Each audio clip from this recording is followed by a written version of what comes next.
देखिए, परसों तो दमखोदा ब्लॉक में पर्चा खारिज कर दिया गया और कारण भी नहीं बताया गया। और हम लोग वहाँ धरने पे जब बैठ गए तो सबसे बड़ी बात तो ये कि 3 बजे पर्चे की जांच के लिए प्रत्याशी को अंदर बुलाना था, लेकिन अंदर घुसने नहीं दिया गया। एक यहाँ सीओ हैं गौतम जी, उन्होंने घुसने नहीं दिया किसी को। 3:50 पे कहा कि आप अंदर चले जाओ। जब वो अंदर गए तो अंदर ARO समेत कोई स्टाफ का आदमी नहीं था। तो वहाँ से लौट आए, हम लोग धरने पे बैठ गए। तब DM साहब ने SDM से बात की हम लोगों से, और उसमें ये कहा कि कल को 5 लोग आप आ जाओ, ARO को बुला लेंगे और उसके बाद में आमने सामने बैठ के बात होगी। वहाँ गए तो हमने कहा कमी क्या थी, तो वहाँ बताया कि सिग्नेचर नहीं थे फॉर्म में। हमने कहा पर्चा भी निकाल लीजिए, अगर सिग्नेचर नहीं तो हम लोग चले जाएंगे। DM बोले हम इसमें कुछ नहीं कर सकते। तो हमने कहा फिर बुलाना ही बेकार था। एक दूसरे शेरगढ़ में हमारे प्रत्याशी भूपेंद्र कुर्मी हैं, वहाँ 62 वोट उनके पास थे और उसके बावजूद 100% भारतीय जनता पार्टी के प्रत्याशी को हेल्पर दे दिए गए और उनके वोट डाल लिए गए। ये जब वोट डालने जा रहे थे तो इनसे कहा तुम्हारे वोट पड़ गए। तो वो लोग धरने पे बैठे। बाद में फिर प्रशासन के लोग आए, पता नहीं क्या समझा होगा, तब वोटिंग हुई है। बहेड़ी में सुबह से ही ऐसा लग रहा था जैसे आज बहेड़ी पर आतंकवादियों का हमला होने वाला है। भारतीय जनता पार्टी के प्रत्याशी और उनके कार्यकर्ता नगर पालिका परिषद में जो बसपा के नेता हैं, उन नसीम अहमद उनकी पत्नी हैं चेयरमैन, वो भारतीय जनता पार्टी को खुला हुआ चुनाव लड़ा रहे हैं। और उस परिसर में, सरकारी बिल्डिंग के परिसर में खूब पूरी गाड़ियां भर दी गई, बाहर से गुंडे बुला लिए गए और बंदूकें राइफलें सब उनके पास थी। मैंने ये शिकायत SP आर्य साहब से भी की, लेकिन लगभग 1 घंटे बाद वो वहाँ से गई। तो ऐसा माहौल बनाए हुए हैं और 117 वोट पड़े हैं।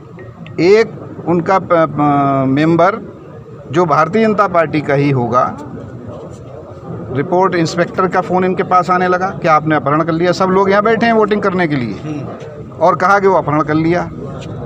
तो ऐसी गुंडागर्दी हमने कभी, जब से हम अपने राजनीतिक जीवन में, हम अपने बुज़ुर्गों से भी पूछते हैं, जैसा इस भारतीय जनता पार्टी की सरकार में तांडव हुआ है, ऐसा तांडव कभी नहीं हुआ।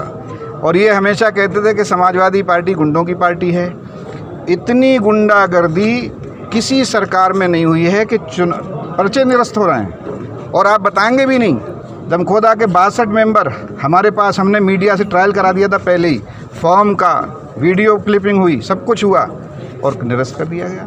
ये बिल्कुल तानाशाही रवैये चल रहे हैं। लेकिन जनता आज सड़कों पे है बहेड़ी की, किसी ने बुलाया नहीं है, लेकिन आज समाजवादी पार्टी के पक्ष में चारों तरफ बहेड़ी के आप देखोगे तो जनता है। जनता में बहुत आक्रोश है और हम लोग अपनी बात अब आंदोलन के जरिए ही कह सकते हैं, इसके अलावा यहाँ कोई सुनने वाला नहीं। बरेली में 10 सीटों पे चुनाव हो रहा है, उसमें क्या लगता है सपा क्या जीतेगी? वो जीतने ही नहीं देंगे, वो तो जीतने ही नहीं देंगे। अगर किसी की किस्मत में ही लिखा है जीतना तो बात अलग है, नहीं तो इनकी जहाँ तक चलेगी ये तो, क्योंकि मुख्यमंत्री जी पे तलवार लटक रही थी मोदी जी की कि इन्हें हटाओ, तो उन्होंने ये करने के लिए ज़िला पंचायत के चुनाव में भी, आप गोरखपुर का रिज़ल्ट उठा के देखिए, हर जगह जिस तरह से चुनाव ज़िला पंचायत का हुआ और 67 सीटें जिताकर ये दिखा दिया कि उत्तर प्रदेश में जनता हमारे साथ है। जनता ने तो ज़िला पंचायत सदस्यों को जिताया था, लेकिन जो सदस्य जीते उनको डरा के, धमका के, धन के बल पर उनके वोट लिए हैं।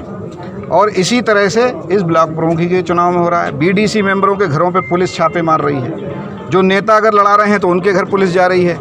एक हमारा सरदार हरपाल सिंह मनुआ पट्टी का हमारा कार्यकर्ता है, कल इंस्पेक्टर शीशगढ़ ने उससे कहा घर से बाहर मत निकलना, तुम चौकी इंचार्ज टांडा छंगा की निगरानी में रहोगे। तो इस तरह से इन्होंने दहशत फैलाई कि वोटर नहीं आए। लेकिन समाजवादी पार्टी के लोग न कभी डरे हैं न झुके हैं। हम सब लोग आदरणीय अखिलेश यादव जी के सिपाही हैं, आखिरी दम तक डटेंगे और जनता बिल्कुल तैयार है। 2022 में जब जनता से चुनाव होगा तो उत्तर प्रदेश में समाजवादी पार्टी की पूरे बहुमत के साथ सरकार बनेगी और आदरणीय अखिलेश यादव जी मुख्यमंत्री होंगे। बहेड़ी में वोटिंग हो गई, क्या कहेंगे? जीत रहे हैं आपने?